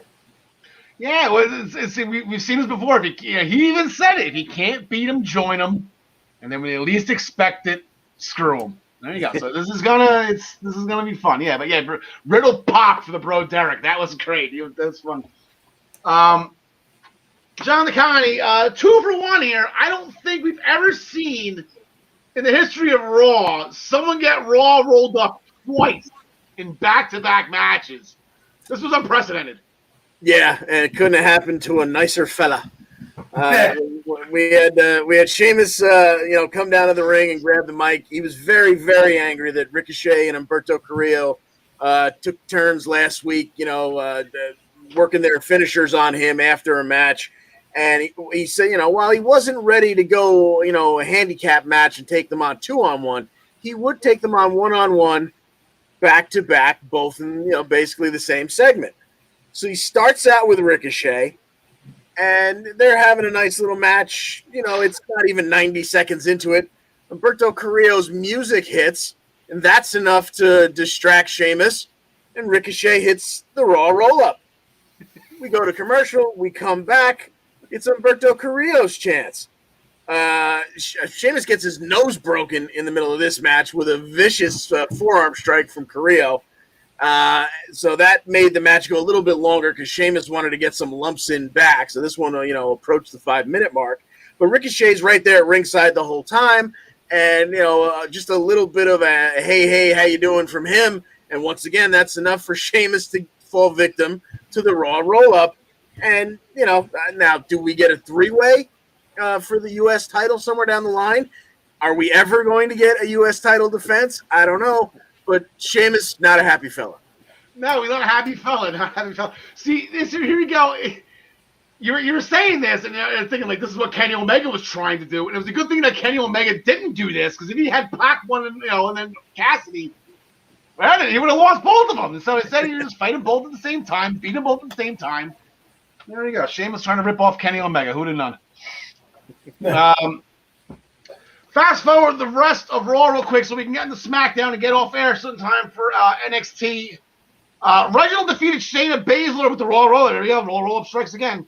After a fire shot up from the ring post. So this is happening again.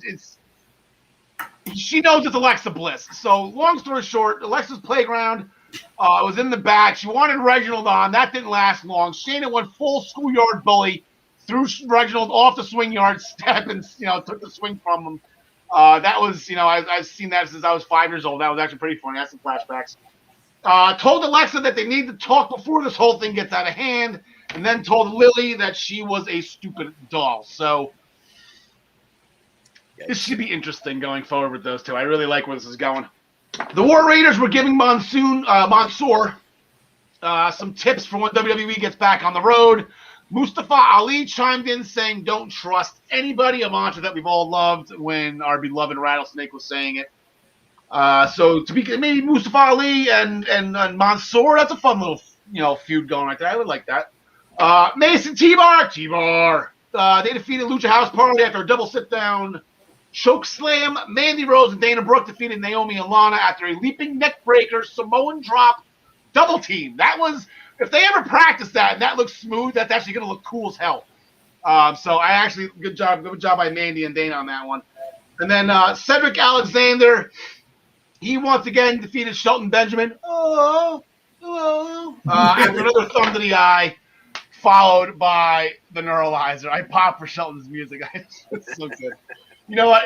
I want him to, at some point in time, to go back. Ain't no stopping me now. I love that, but I think I like this more, so I'd rather keep it like that. Now we're going to go to the main event of our show today. Hold on, we've got Andre Thomas chiming in. I'm on record for hating Alexa Playground. There we go. Just a stupid doll. There we go. All right, there we go. And then he also chimed in, needs to stop working. Sheamus needs to stop working with Humberto. Too many injuries between them two. I guess fair is fair. Going into last Friday night on SmackDown.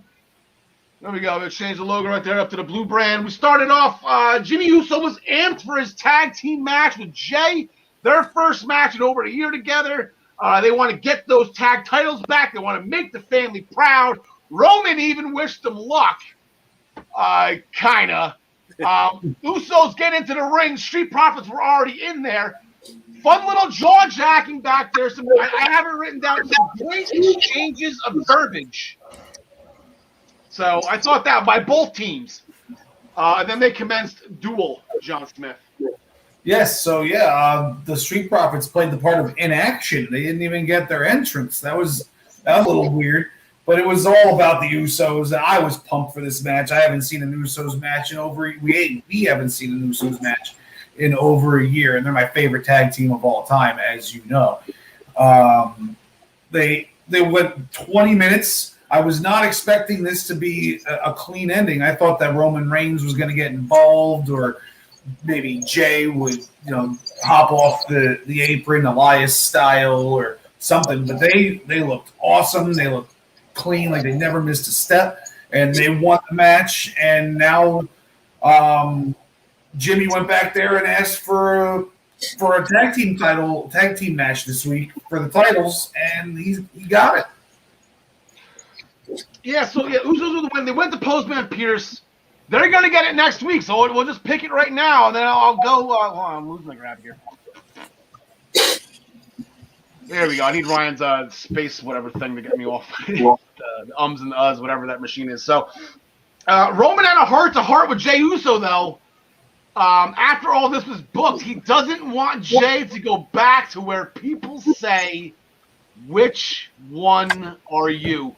And that is such a huge thing that was at the beginning of this whole thing with Jey Uso and Roman Reigns when they were fighting in the cell last year and everything, and that was Jay's big thing. He did not want, he hated that people had to go, went up to him, which one are you? And it drove him nuts and shot out to Roman. That's exactly how this is not going to end well, John Smith.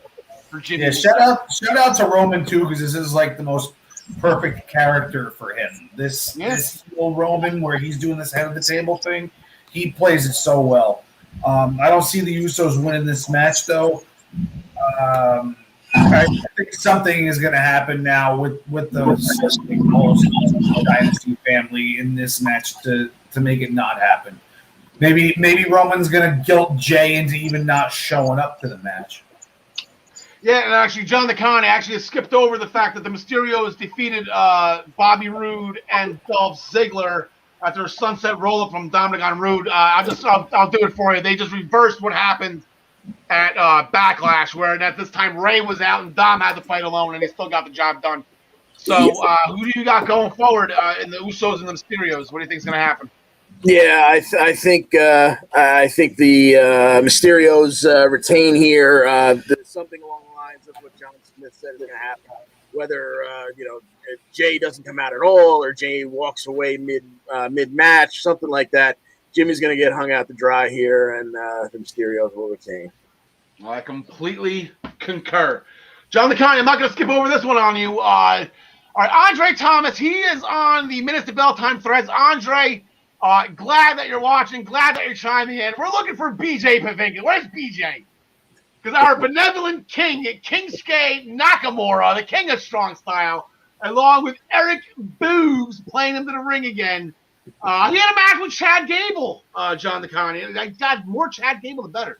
Yeah, he certainly did. And Otis tried to sway this one early on by jumping Nakamura before the bell. But Nakamura recovered, and they went back and forth a little bit. It was only a 2-minute match, but it was just long enough to allow Corbin to steal the crown off of the timekeeper's desk or what have you.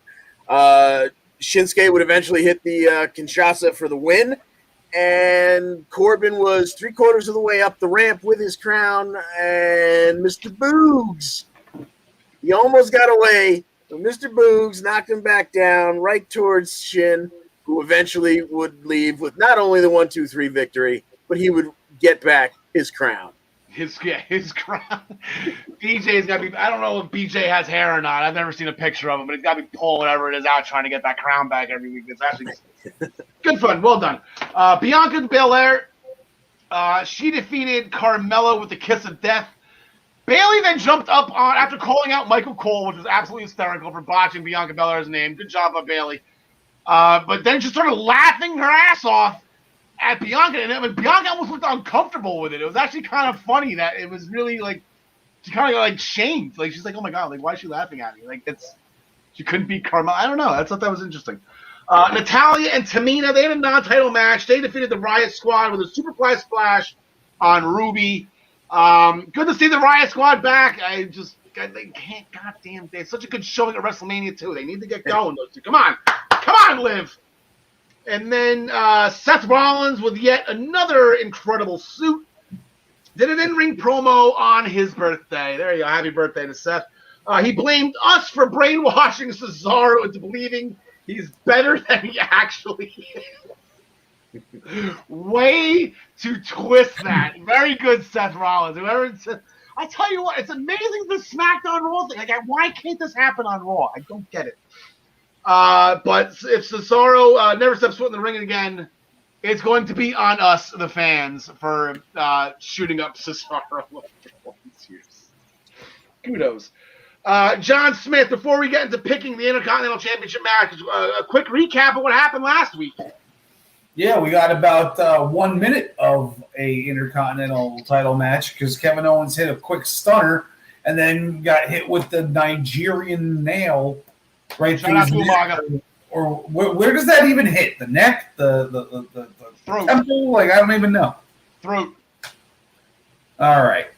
So, yeah, that's really all you got. Aziz got involved, so now Kevin Owens but requested that Aziz be banned from ringside, and Adam Pearce was happy to oblige, so we get it again this week. No Aziz.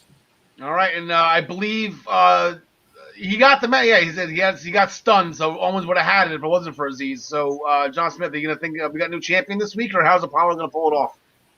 No new champion, possibly a third member of his crew that we've never met before, or he just goes and, cheats himself to win. But he's definitely that type of heel champion right now where he's a cheat to win kind of guy. So I don't see him winning clean, but he's winning it. Is there such a thing as a SmackDown roll-up, John LeConte? God, I hope not, but... That's just the fruit roll-ups and catering. Yeah. Well, I think John Smith is 100% correct here. This is there'll be some kind of debauchery or some kind of just ridiculousness that allows Apollo to retain here. I like to That see some ridiculous's name is Sami Zayn. Oh yeah. So that will do it for this episode 56 of the Essential Wrestling Podcast. Real quick before we go, the Primetime Rundown. Where we go? There we go. Primetime Rundown, powered by StreamYard with Joey Jarzinka, Ian Schreier, and Rob DeLuca, is now airing at 6 p.m. on Friday nights as they take you through the wide world of sports right here on all of the Eastern Observer platforms. For more information, please go to theeasternobserver.com. Tune in to the Daily Wrestling News Show every Monday through Thursday and sometimes on Fridays at 10 a.m. to get your morning cup of joy with Ryan and his band of merry co-hosts, also right here on all of the Eastern Observer platforms. The Body Slam Brigade newsletter, over 4,200 subscribers receive this weekly column. Make sure you go to minutestobelltime.com to subscribe. The Body Slam Brigade by Ryan for you for free. The Black Cats' new album, Free Cape, dropped this past Friday. Yep, I still have not done my notes. This dropped back in November, but they are the official group of the Eastern Observer. They play all of the music here on all of our shows, so make sure you go to all of these platforms and download the new album by the Black Cats NYC, and it is called Free Cake. And as always, the Essential Wrestling Podcast is sponsored by Pro Wrestling Pick'em, the internet leader in sports entertainment pick'em pools. Join us in the Essential Wrestling Podcast public pool to play against us or create a private pool with you and your friends. ProWrestlingPick'em.com. Play against your friends. Play against the universe. And guys, she will like it too. Next week, we will be back on air, 6 p.m. Tuesday nights, episode 57 of the Essential Wrestling Podcast. We got about 15 minutes before NXT begins. John DeConnie, any last parting words? I just want to simply mention that finally Impact or the powers that be at Access TV have put on a commercial to balance out the Nugenix Total T. So keep your eyes out for Sarah Vital. Really? Oh, okay. I'm going to have to watch out for that one. John Smith, anything from your side? King Kong Bundy. All I'm going to say is do not miss BTI on Thursday. I think that that Iron Man match is going to be pretty epic, and we're going to all be talking about it for a while. Yeah, I wish I could see it live. I have to watch it on replay. I got to defend New York on Thursday night, so that's where I will be. Gentlemen, thank you so much for everybody watching on all of our platforms. If you're on YouTube, give that like button, hit the like button, the subscribe button. I'm getting into the cryptocurrency thing. I'm watching these videos, and apparently if you hit the like button, it helps our algorithm. I don't know what that means, but it sounds positive, and we would appreciate it if you guys did that. So thank you very much for watching. Alexa Bliss, we love you. Larry Steve, always in our hearts. Glad to see you back on TV this week. They had a great fundraiser for Larry Steve's birthday last week on Instagram, which turned out to be a major success. So great job. Forever in our hearts, Larry Steve. Tegan! The hell's taking you so long? Where are you? God damn it. Where are you? Today. John DeConnie, take it home. Thanks for joining us. And as always, we wish you the best in all your future endeavors. Leah Lawrence Taylor, ladies and gentlemen. Episode 56.